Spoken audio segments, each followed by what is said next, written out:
কোন কোন নাফরমানের কবরের মধ্যে জাহান্নামের আগুন লাগিয়ে যায়, আল্লাহ মাফ করিয়া দেয়। আযাবুল কবর হকুল কবর আযাব সব কবর সন্দেহ নাই। আব্বা জান রাহমাতুল্লাহ আলাইহি কবরের চিন্তায় কাঁদতে কাঁদতে দুনিয়াকে বিদায় হয়ে গেলেন। দাদা জান রাহমাতুল্লাহ আলাইহি কাঁদতে কাঁদতে দুনিয়াকে বিদায় হয়ে গেলেন।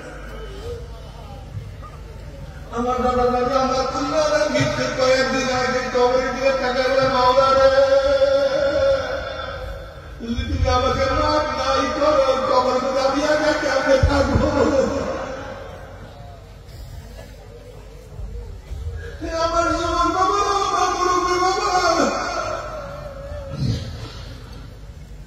আব্বাজান রহমাতুল্লাহ অসুস্থ, একবার বাড়ির হসপিটালে দেখার জন্য গেলাম।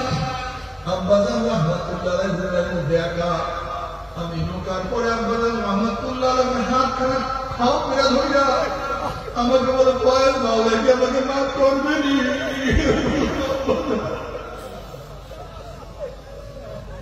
শুধু কারণটা বলে, পয়ের মাওলাকে আমাকে মাফ করবে নি?